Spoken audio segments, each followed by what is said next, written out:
Hey everyone, just a quick update. Today is Wednesday, February 24th, 2010. Uh, I'm working on my math right now.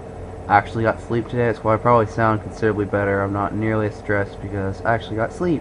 Hooray! I slept from 9 a.m. till 7 p.m., so it's 10 hours. Needed it desperately. Then I just woke up, made dinner for me and Stony, and then I headed home. So yeah, that's about all I did today.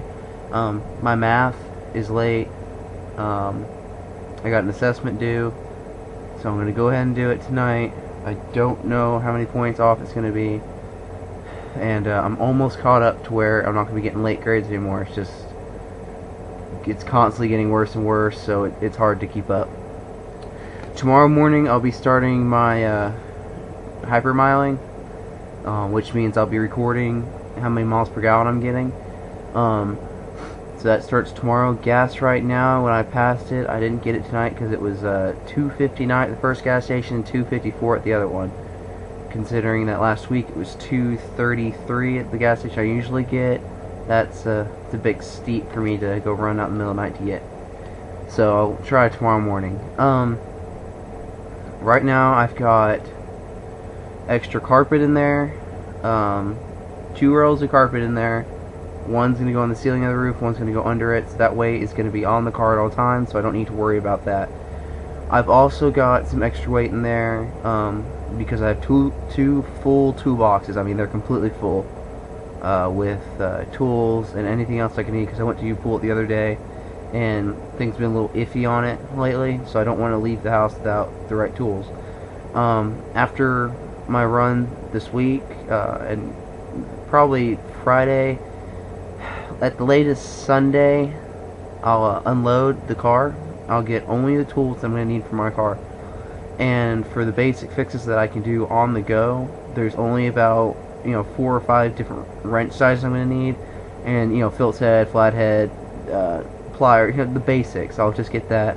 I'll take everything else out, because right now I even have duplicates of tools, because it's like my big mass pile from my new tools and from the tools that Ethan gave me before he moved for the first time.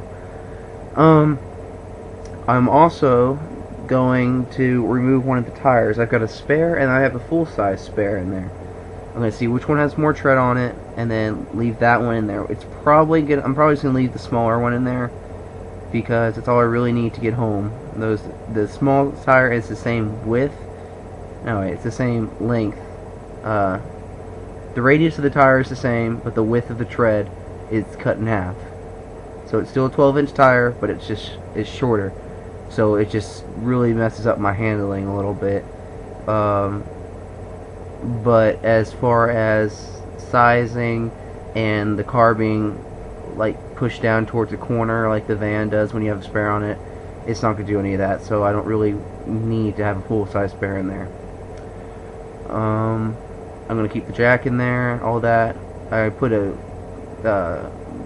floor mats from the front, because I just recarpeted the front. I don't need them anymore. I put them in the back and cover up the metal that's back there, because on a Geo Metro they don't carpet the back. It's got this little cover that goes over it, but of course it's shrunk over time. It's all wrinkled. I'm sure at one time it was filled with a bit of cardboard so that it wouldn't just flap around. Now it just flaps. So I'm going to actually get an X-Acto knife and cut that completely out. I don't want that in the car at all. And I'm going to make a cover that'll fit it perfectly out of cardboard, some spray-on super glue, that carpet that I got, and I might use some duct tape to make the edges of it so that I don't have to worry about the cardboard getting gross or anything. I might even go far enough to cover the whole entire length of the cardboard, like every bit of it, with just a thin layer of duct tape, just so it's waterproof, and so if oil gets on it, wipe it off, that kind of thing, so it's just a permanent fix. I would do wood, but that's more weight versus cardboard, so there's no point. The fuse box still needs to be fixed. I'm probably going to get to that this weekend. I've been messing with the fuse, and I think that I figured out what's wrong with it. Someone online said that theirs did the same thing. What had happened is the ground had touched the positive and it was just tapping it as the car vibrated, and they had a guy fix their fuse box. Why you would get a $12 fuse box fixed is beyond me, but this guy apparently did it. Instead, I bent the fuse itself and stuck it in there and like twisted the parts where the fuse plugs in until I heard a little click, and then it stopped getting hot. But now everything works. I think what it had done is when two metals touch each other, one's positive, one's negative, sometimes they stick because it does like a very, well, it's like a low end weld. That's what it had done. So when I did that, I must have snapped the weld, and now it's fine. It's not heating up or anything, which is good. It means that it's good enough for the car. I've got to remount the fuse box perfectly. I've only got one screw in right now to hold it up, and that's the one that's grounded. That's all I have to have, but the other one would keep it from wobbling so much. The horn relay went out on it, but that was from a early 90s Geo.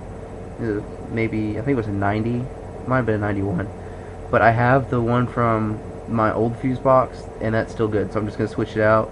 It should be like a 5-minute change. It's just been so cold when I've had time, and then when I don't have time, yeah, I don't have time. So, that's about it for this update. It's all I can think of. Yeah, that's it. Alright everyone, have a great day. I'll be at home for spring break. Looks like we found someone that's gonna neuter the cats, and so I'm not going anywhere anymore. So yeah, bye.